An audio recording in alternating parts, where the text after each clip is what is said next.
I know exactly what you're thinking right now. You saw the title of this video, and part of you almost scrolled right past it. A urologist warning you about masturbation? You've probably heard a dozen versions of that story over the years, most of them built on fear, shame, or some half-remembered warning from decades ago. So let me say this plainly, before we go one step further. Most of what men your age were told about this is simply wrong. And the truth is far more reassuring and far more useful than the myth. Give me the next few minutes and I'll show you what the actual science says, not the rumors, about your prostate, your habits, and what genuinely protects you after the age of 60. I'm Dr. Jocelyn. For the last 10 years, I've worked in men's health, sitting across the desk from men who quietly carried questions exactly like this one, sometimes for years, because they were too embarrassed to ask another living soul. So if that's you, you are in the right place, and I promise there is nothing to be embarrassed about in this conversation. This is biology, and biology doesn't care about awkwardness. It only cares about facts. Before we get into it, I'm going to ask one thing of you. Not a like, not a subscribe, not yet. I want you to make a small commitment instead. By the end of this video, pick one single thing, just one, that you will actually act on this week. If you're willing to do that, type the words "one thing" in the comments right now so I know you're serious. Because here's the truth I've learned in a decade of practice. The men who transform their health are never the ones who watch the most videos. They're the ones who quietly act on what they learn. Now let's deal with that question in the title head on, because I don't believe in burying the answer to make you wait. The question is, what happens to the prostate of a man who masturbates, or more broadly ejaculates, every day? Does it wear something out? Does it cause damage? Does it raise your risk of disease? Here is what the research actually shows. There was a landmark study published in the journal European Urology that followed tens of thousands of men for nearly 2 decades. This was not a small survey or a magazine poll. This was serious, long-term, rigorous science. And the findings surprised a lot of people. Men who ejaculated more frequently, those averaging around 21 or more times a month, had a meaningfully lower risk of developing prostate cancer than men who ejaculated only 4 to 7 times a month. The difference was roughly 20%. Lower. Not higher. Lower. So if you came into this video braced for bad news, you can let your shoulders drop. Regular ejaculation, whether with a partner or on your own, is not damaging your prostate. If anything, the evidence points the other way. Why would that be? Researchers describe something called the prostate flushing hypothesis. Picture your prostate not as a hose this time, but as a small workshop at the back of a house. Every workshop accumulates dust, shavings, and waste as it does its work. If nobody ever sweeps it out, that material just sits there, year after year, settling into the corners. But a workshop that gets cleared out regularly stays clean and functional. When a man ejaculates, the prostate contracts and expels its stored fluid. And that regular clearing out may help move along old cells and metabolic waste rather than letting them sit. That's the theory, and it lines up with what that large study observed. Now, I have to stop you right here, because this is exactly where men tend to overcorrect. Frequent ejaculation is not a cure. It is not a shield. It will not undo a poor diet, years of inactivity, or skipped medical appointments. It is one small, reassuring piece of a much larger picture. And for a man over 60, that larger picture is what truly determines how the next 20 or 30 years of your life will feel. So let's talk about the part that genuinely matters. To understand what's happening, you first have to understand the organ itself. Your prostate is a small gland, roughly the size of a walnut, sitting just below your bladder, wrapped around the tube that carries urine out of your body. Its main job is to produce part of the fluid that nourishes sperm. For most of your life, from your teens through your 30s, it works quietly in the background and you never give it a thought. But somewhere around 40, things begin to shift. And by 60, those shifts have usually grown significant enough that most men are already living with the consequences, even if they've never connected the dots. There are 3 major changes happening inside the aging prostate, and I want you to understand all 3, because the third one is the one most men are never told clearly enough. The first change is enlargement. The medical name is benign prostatic hyperplasia, or BPH. As men age, the prostate slowly grows. Imagine a soft ring of foam swelling around a drinking straw. As that ring thickens, it squeezes the straw and less can flow through. That's essentially what happens to the tube running through your prostate. The result is what so many men over 60 quietly live with: a weaker stream, hesitation getting started, the feeling that you're never quite empty, and waking up 2 or 3 times a night. By age 60, more than half of men have some degree of BPH. By 80, it's close to 9 in 10. The most important thing to understand is this: BPH is not cancer. It is benign, but it does tend to get worse when it's ignored rather than managed, and the quality of life cost is very real. Let me tell you about Marcus, 64, retired bus driver, the kind of man who drove a city route for 30 years without ever once calling in sick. He came to see me not about his prostate, but because his wife was tired of him getting up 3 and 4 times a night and disturbing her sleep. That was the only reason he came. He told me, almost apologetically, "Doc, I figured this was just what getting old felt like." It wasn't. It was BPH, and once we addressed it properly, his nights and his marriage both improved within weeks. He'd spent years assuming he simply had to suffer it. He didn't. The second change is hormonal. As men age, testosterone gradually declines. Most men know that part. What fewer men know is what happens to some of that testosterone. The body converts a portion of it into a more potent hormone called dihydrotestosterone, or DHT. And DHT has a very particular relationship with your prostate. It stimulates prostate cells to multiply. The higher your DHT levels run relative to your overall hormonal balance, the more your prostate tends to grow. This is why your prostate health is not a separate conversation from your hormones. They are deeply connected, and it's a conversation worth having with your own doctor rather than guessing at on your own. The third change is the one I never rush through, so I won't rush it now. It's cellular vulnerability. Every single day, your body replaces old cells with new ones. That's normal and healthy. But over decades, across billions and billions of cell divisions, the statistical chance of a copying error slowly adds up.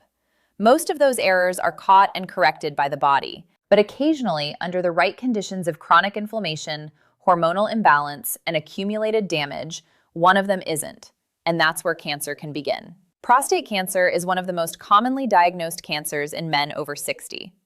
And the most dangerous thing about it, in the early stages, is how silent it is. Many men with early prostate cancer have no symptoms at all. None. Which is exactly why I want you to hear this next sentence clearly. Screening is how it gets caught early. And caught early, prostate cancer is one of the most treatable cancers there is.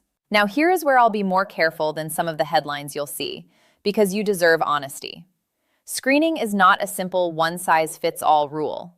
The right time to start and how often to do it depends on your age, your family history, and your own risk. For some men, especially those with a father or brother who had prostate cancer, that conversation should start earlier, even in your 40s. The point is not to panic. The point is to talk to your own doctor about whether and when a PSA blood test makes sense for you, and to make that decision together rather than avoiding the topic out of discomfort.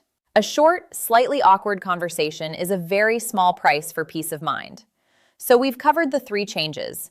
Now let me tell you what quietly accelerates all 3 at once, because this is where you actually have power. It comes down to 4 things: inflammation, inactivity, dehydration, and avoidance. Let's start with inflammation. Short-term inflammation is healthy. It's how your body heals. But chronic, low-grade inflammation, the kind that smolders quietly year after year, is one of the most destructive forces your body faces. And for many men, the everyday diet, heavy on red meat, fried food, processed food, and sugar, keeps that fire burning. Your prostate doesn't live in isolation. It sits in the same internal environment as the rest of you. And when that environment is chronically inflamed, the conditions for abnormal cell growth become more favorable. The fix isn't complicated, but it does take commitment. Shift toward foods that fight inflammation. More vegetables and fruit, healthy fats from olive oil, avocado, and walnuts, fatty fish rich in omega-3s. And here's a specific one worth knowing. Tomatoes are one of the richest natural sources of lycopene, an antioxidant that's been studied for its protective effect on prostate tissue. The detail most people miss is that lycopene becomes more available to your body when tomatoes are cooked. So cooked tomato sauce, tomato paste, even a simple tomato soup may do more for you than a raw slice on a sandwich. The second factor is inactivity. I see it constantly. A knee starts to ache, the back tightens, life gets busier or slower, and almost without noticing, a man stops moving. This matters enormously because regular movement helps regulate your hormones, lowers inflammation, improves circulation to the pelvic region, and helps keep your weight in a healthier range, which is itself linked to lower prostate risk. You don't need to become an athlete. 30 minutes of brisk walking on most days, plus a little light resistance work twice a week, is genuinely powerful medicine for a man over 60. And there's one specific exercise I want you to look up: Kegels. Most men associate them with women's health, but the pelvic floor muscles they strengthen directly support bladder and prostate function and urinary control. They're discreet, they cost nothing, and you can do them anywhere, even sitting where you are right now. The third factor is dehydration, and it sounds almost too simple to matter. But when you're chronically underhydrated, your urine becomes concentrated, which irritates the bladder and prostate and raises your risk of infection. Aim for somewhere around 2 to 3 liters of water a day, adjusted for your size and any conditions your doctor is managing. Plain water, not just coffee and tea. It's one of the simplest and most overlooked things you can do for your urinary health. And the fourth factor is the most dangerous of all: avoidance.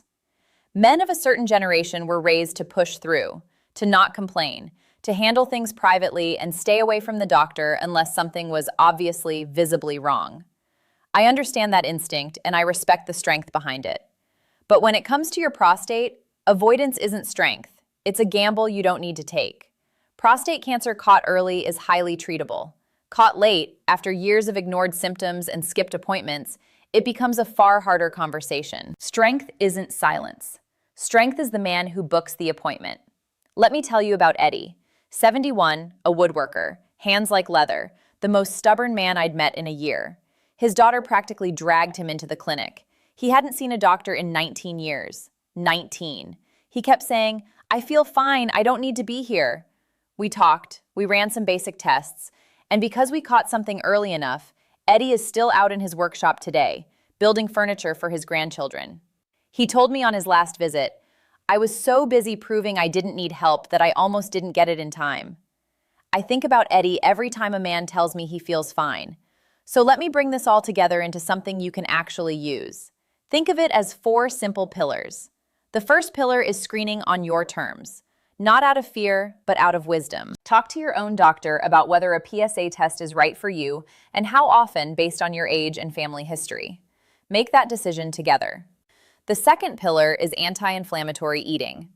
Build your plate around cooked tomatoes, cruciferous vegetables like broccoli and cauliflower, fatty fish, berries, and green tea, and pull back on red meat, fried food, processed food, and added sugar. These aren't moral judgments, they're just biology. The third pillar is daily movement and pelvic floor work. 30 minutes of walking most days, a little resistance training, and your Kegels. Together, these do more for your hormones, your circulation, and your bladder than any supplement on the shelf. And the fourth pillar is hydration and a healthy, intimate life appropriate to your age and health. Both support the natural flushing your body relies on to stay clean and functional inside. Here's what I want you to carry out of this video. You are not powerless over what happens to your prostate. The biology is real, the risks are real, but so is your ability to respond to them, with knowledge, with consistency, and with the courage to take yourself seriously. In 10 years of practice, the men with the best outcomes in their 60s, 70s, and beyond were almost never the ones who got lucky. They were the ones who decided at some point to stop ignoring their bodies and start listening to them. And that decision is available to you today, in this very moment. So, back to the commitment I asked for at the start. What's your one thing? Is it booking that overdue appointment? Adding cooked tomatoes to dinner this week? Starting your Kegels tonight? Whatever it is, type it in the comments below and tell me where in the world you're watching from. I read those comments, and there's something powerful about saying it out loud where other men can see it. If this helped you, do me one favor. Hit that like button because it helps this reach another man who needs to hear it but would never go looking for it himself. Share it with a brother, a friend, a father. And subscribe so the next time I sit down to talk straight about the things most men are afraid to ask, you'll be here. Remember, this video is for education, not a substitute for the advice of your own doctor who knows your history. But the conversation itself, Having it at all? That's not weakness, gentlemen. It might be the strongest thing you do all year. I'm Dr. Jocelyn. Take care of yourself because the people who love you are counting on you too. I'll see you in the next one.